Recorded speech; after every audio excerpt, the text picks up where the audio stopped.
As parents, we know that our biggest responsibility is to raise up our children, to protect them, to keep them safe, to provide for them the best that we can. And one of those big areas is the internet. So we always took measures that we thought were good enough to have them protected, like having the computer in the family area in our case, where everybody's watching TV, or the kitchen, the areas where we can keep an eye on what they were looking at it and everything. We thought that was enough until we got to a point where we found one of our daughters was preparing for a project. She was doing research, and on this particular project, she needed a couple of images. The project was about friendship, so she was looking for images of a couple of girls talking, and she typed the word "pictures of girls." And unfortunately, a lot of pornographic material came out.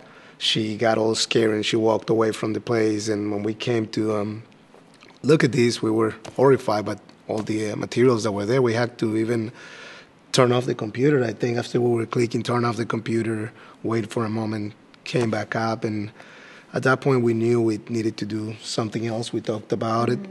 And we started researching on the possibility of even getting some type of software that would allow us to have some more parental control, and also to block some of these adult content websites. We don't trust what internet has to offer to them, what internet is feeding them. So we decided to do something to be able ourselves to see what they were doing in internet. So this software allows us not only to block some of these websites, but if we want it, it does actually record every activity in the computer. So we'll have the chance to actually see, like on a video, what they're being talking about, what websites were they visiting, and everything. And we found that one of our daughters, who had a MySpace page, had certain pictures of her that were like too flirtatious, if you will, provocative. Even after that, we saw with her and with one of our other daughters how they'll set up like different email accounts and things like that. And we, again, confronted them with this. So they knew that somehow we'll always know what is happening. As well, with the software, we're able to know who are our kids' friends, as well the way they're communicating with their friends, the type of vocabulary they use. So it's really good for us to be able to know everything. And it's not as much as that we're watching them, but that we are watching out for them. We're trying to be there and protecting them, and knowing that we're there looking out for them.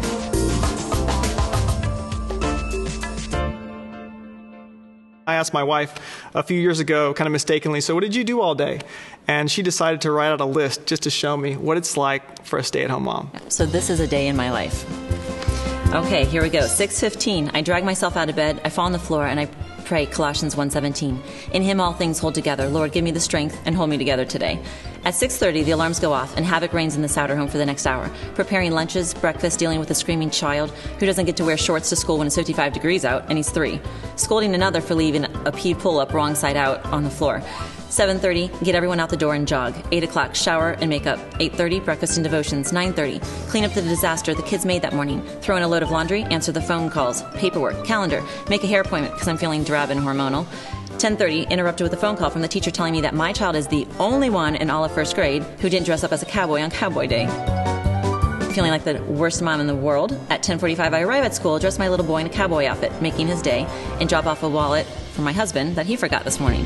11:15, run errands and get groceries. 1:30, fly into the house with bags, figure out which ones have the cold stuff, shove the entire bag into the refrigerator, leave the rest where they lay. 1:40, I leave for school, first child pickup. Arrive and grab. 2:30, arrive at his doctor's appointment. 2:45, I drive like a maniac to make it to CCA to pick up boys number 2 and 3. Grab and throw them in the car. At 3:10, I pull over so son number 3 can pee in the bushes because he just can't make it home. At 3:25, I arrive at home. I desperately try to get 3 boys to put backpacks away, change clothes, bring homework to the kitchen, get snacks, listen to the phone messages, put away the groceries that are still laying on the floor. At 4 o'clock, one does piano lessons. 4:05, the youngest decides to pee his pants. At 4:30, another has guitar lessons. At 4:45, I discipline a child for hitting. Between 4 and 5, I start dinner. I work on the painstaking task of homework, dealing with a 3-year-old that isn't getting any attention. The phone's ringing. I'm filling out 500 permission forms and slips that teachers all seem to need. And at 5:30, the youngest decides to pee again. Send him to timeout. At 5:35, I get out outfits for next week's Wacky Wednesday because I will not forget that dress-up day at school. At 5:45, Doug gets home. Don't forget a mist flying around the house to kiss him and go get that kid out of timeout that I totally forgot about. At 6:15, clean up dinner and give myself a timeout because the decibel level of them wrestling with Doug is more than I can handle. At 6:30, put them in the bathtub. At 6:40, I break up a bath fight. I dry the water off the ceiling and the floor, and I brush teeth. At 6:50, I rock and read the youngest, put him in bed. At 7 o'clock, I read to the older two. 7:40, pray, put them to bed. And at 7:45, I listen to the oldest, who now decides to tell me how a kid hurt his feelings on the playground that day. At 7:50, I do a few more preparations for the next day. At 8:15, I spend some time with Doug praying. At 8:45, communication time. We review calendars, discuss the kids, my needs. 9:15, put on something nice and meet my husband's needs. And finally, at 9:45, I collapse in bed and I turn to my husband and say something to the effect of, I feel like the worst mom in the world and I didn't get a thing done today. Good night.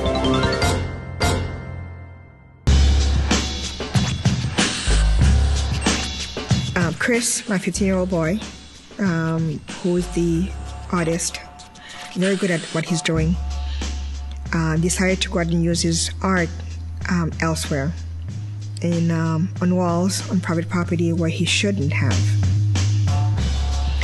He was arrested at school for doing graffiti, vandalizing. He got grounded for a very long time. We began praying. Well, the Lord spoke to me and was very quiet and directed me to Daniel 5:5. When I reached to Daniel 5:5, then I noticed the writing on the wall. And that showed me how we can change the negative on writing on the wall to a positive writing on the wall to glorify Him. So when my son read Daniel 5:5 as well, he noticed that God was the first graffiti artist. That was the beginning of where Christopher changed from having to do graffiti to vandalize to changing graffiti to do God's work. We did a wall for a church already. A couple of dance studio requested that he and his crew come and then part of the ministry to come and do the walls. What he's doing right now, he's ministering to other young boys his age. He's trying to avoid them from doing the same thing and having them go through what he's gone through. Now they all use their art for better, to glorify God now, than instead of vandalizing. He's not yet perfect child, but he is working and writing for God.